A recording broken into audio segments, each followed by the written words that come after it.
Chamas saltam do monte. Almofadas de fumaça flutuam para o alto. Labaredas alaranjadas estalam. Do meio da fogueira sai um grito, o protesto de um prisioneiro quando a porta da masmorra é fechada. O rugido de um leão quando sente o calor da floresta em chamas. O grito de um filho perdido ao procurar seu pai. Deus meu, por que me abandonaste? As palavras ricocheteiam de estrela para estrela, indo cair dentro da câmara do rei. Mensageiras de sangrento campo de batalha. Elas entram aos tropeções na presença do rei. Feridas e quebradas, imploram ajuda, alívio. Os soldados do rei preparam-se para atacar. Montam seus corcéis, posicionam seus escudos, desembainham suas espadas. Mas o rei está silencioso.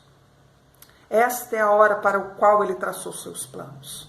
Ele sabe o curso que a sua ação tomará. Esteve à espera dessas palavras desde o princípio. Desde o primeiro veneno foi contrabandeado o reino adentro. Esse veneno veio camuflado, veio num cálice dourado de longa haste. Veio no sabor de fruta. Não veio na mão do rei, mas veio sim nas mãos de um príncipe das sombras. Até aquele momento não havia sombras no jardim. O rei caminhava com seus filhos e os filhos conheciam o rei. Não havia segredos. Então, o príncipe das sombras entrou no jardim. Ele teve que se esconder. Ele era feio, desfigurado. E ele entrou, veio cingido de ébano, completamente escondido. E com a sua voz sussurrante disse: prove-o. Tenha a doçura da sabedoria. A filha ouviu. Voltou-se, estava intrigada. Seus olhos jamais haviam contemplado uma sombra. E havia alguma coisa na voz dela, na voz dele, que a atraía. O rei observava. Seu exército sabia que o príncipe das sombras não era páreo para o exército do rei. E ansiosamente eles esperavam a ordem de atacar. Mas nenhuma ordem veio. A escolha é dela, instruiu o rei. Se ela nos procurar para ajudá-la, essa é a sua ordem de livrá-la. Se ela não nos procurar, se ela não me buscar, não interferimos. A escolha é dela. A filha olhou o cálice, todo cheio de pedras preciosas, de ouro. O vinho tentava. Ela estendeu a mão, segurou o cálice e bebeu o veneno. Seus olhos jamais se dirigiram ao alto. O veneno correu por dentro dela, distorceu a visão, deformou a pele, contorceu o coração e ela pulou para dentro da sombra do príncipe. De repente ela se sentiu isolada, solitária. Tinha saudade da intimidade que usufruía antes. Mas só que em vez de voltar para o rei, se retornar para ele, ela preferiu induzir mais um a se afastar dele.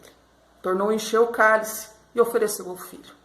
Mais uma vez o exército colocou-se em posição de sentido. E mais uma vez a ordem do rei foi: se ele me buscar, então corram para ele. Se não o fizer, não interfiram. A escolha é dele.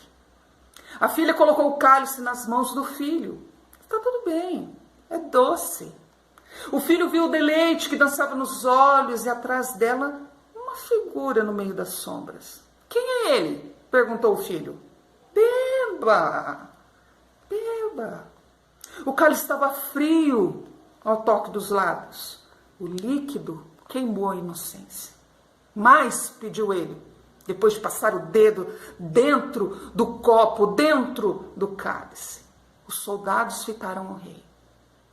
Em busca das instruções, os olhos do rei estavam úmidos. Traga sua espada, falou para o general.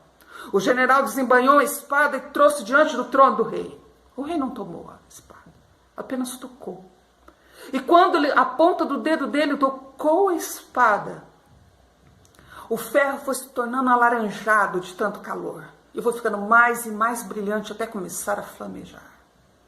O general segurou a espada flamejante, esperou a ordem do rei. E ela veio na forma de um decreto. As escolhas foram feitas por eles. E essas escolhas serão respeitadas. Onde houver veneno, haverá morte. Onde houver cálice, haverá fogo. Assim seja. O general galopou pelo jardim, tomou seu posto junto ao portal. A espada flamejante proclamava que o reino da luz jamais seria novamente escurecido pelo passar das sombras. O rei detestava as sombras. Detestava-as porque nas sombras os filhos não podiam ver seu rei. O rei detestava os cálices. Detestava-os porque eles faziam os filhos se esquecerem do rei. Mas do lado de fora do jardim, o círculo das sombras se ampliava cada vez mais. E maior número de cálice emporcalhavam o chão. Mais rostos ficavam desfigurados. Mais olhos vinham distorcidos. Mais almas eram deformadas. A pureza estava sendo esquecida.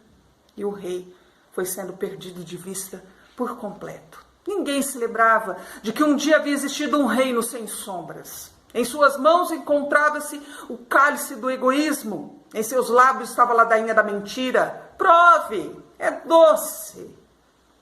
E fiel às palavras do rei. Onde havia veneno, havia morte. Onde havia cálice, havia fogo. Até que o dia em que o rei enviou seu príncipe. O mesmo fogo que inflamava a espada agora acendeu uma pequena chama e a colocou no meio das sombras. Sua chegada, como a do portadora do cálice, não passou despercebida. Uma estrela. Foi como a sua vida foi anunciada. Uma luz brilhante num céu escuro, um diamante reluzindo na imundície. Brilhe bastante, meu filho, sussurrou o rei. Muitas vezes o cálice foi oferecido ao príncipe da luz. Muitas vezes ele veio na mão daqueles que haviam abandonado o rei. Não quer experimentar? Só um pouquinho. Vai, meu amigo.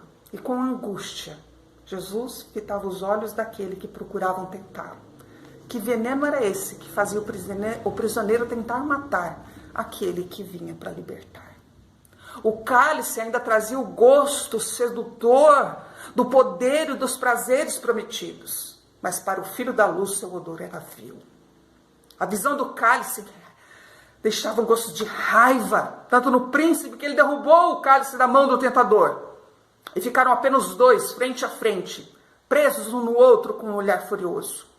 Provarei o veneno, jurou o filho do rei. Foi para isso que eu vim, mas a hora sou eu que escolhe. Finalmente essa hora chegou. O filho fez uma última visita ao pai. Encontrou-se com ele em outro jardim. Um jardim de árvores retorcidas, solo pedregoso. Tem de ser dessa forma? Sim, tem. Não existe outra pessoa para fazer? O rei engoliu o seco. Ninguém além de você. Tenho que beber do cálice. Sim, meu filho, do mesmo cálice. O rei fitou o filho, o príncipe da luz. A escuridão será enorme. Passou a mão sobre a face imaculada do filho. A dor será tremenda. Então ele se deteve e olhou seu reino escurecido. Quando ergueu o olhar, seus olhos estavam úmidos, mas não existe outra forma. O filho olhou para as estrelas ao ouvir a resposta. Então, que seja feito assim. Lentamente, as palavras que matariam o filho começaram a sair dos lábios do pai. Hora da morte, momento do sacrifício. É a sua vez. Ensaiada milhões e milhões de vezes sobre altares falsos com falsos cordeiros, o momento da verdade chegou. Soldados, vocês pensam que o conduzem? Cordas, vocês pensam que o prendem? Homens, pensam que o sentenciam? Ele não dá ouvido aos seus comandos. Ele não recua diante dos seus açoites. É a minha voz que ele ouve. É a minha condenação que ele teme. E são as suas almas que ele salva. Ó meu filho, erga os olhos para os céus. Veja minha face antes que eu a volte para o outro lado. Ouça minha voz antes que eu a silencie. Ah, se eu pudesse salvá-lo e a eles. Mas eles não veem e eles não ouvem. Os vivos precisam morrer a fim de que os moribundos possam viver. Chegou a hora de matar o cordeiro. Eis aqui o cálice, meu filho, o cálice de tristeza, o cálice do pecado. Bata com força, martelo. Seja fiel à sua tarefa. Que seu retinir seja ouvido nos céus. Erga-no, soldados. Erga-no bem alto ao seu trono de misericórdia. Erga-no ao seu patamar da morte. Erga-no acima do povo que amaldiçoa o seu nome. Mergulhe o lenho na terra. Mergulhe fundo no coração da humanidade. Fundo nas camadas do tempo passado. Fundo nas sementes do tempo presente. Não há um anjo para salvar o meu Isaac? Não há uma mão para redimir o meu Redentor? Eis aqui o cálice, meu filho. Beba-o sozinho. Deus deve ter chorado ao executar sua tarefa. Cada mentira, cada tentação, cada ato feito nas sombras estava naquele cálice. Lentamente, abominavelmente, foram absorvidos no corpo do Filho. O ato final da encarnação. O Cordeiro Imaculado estava manchado. Chamas começaram a lamber os pés. O rei obedece ao seu próprio decreto. Onde há veneno, haverá morte. Onde haverá cálice, haverá fogo. O rei volta às costas ao seu príncipe. A ira pura de um Deus, de um pai que odeia o pecado, recai sobre o filho que está cheio de pecado. O fogo o envolve, a sombra o esconde. O filho procura o pai, mas o pai não pode ser visto. A sala do trono está escura. Os olhos do rei estão fechados. Ele está descansando. Em seu sonho, ele está novamente no jardim. A brisa da noite flutua pelo rio, enquanto os três caminham. Eles falam do jardim, de como é, de como será. Pai, começa a dizer o filho. O rei toca novamente naquela palavra, pai. Pai. A palavra era uma flor, com uma delicadeza da pétala e contudo facilmente esmagada. Ah, como ele esperava para ouvir seu filho chamar ele de pai. Ouvir todos os seus filhos chamarem ele de pai novamente. Um ruído desperta bruscamente do seu sonho. Ele abre os olhos e vê um vulto transcendente cintilando no umbral da porta. Está consumado, pai. Voltei para casa.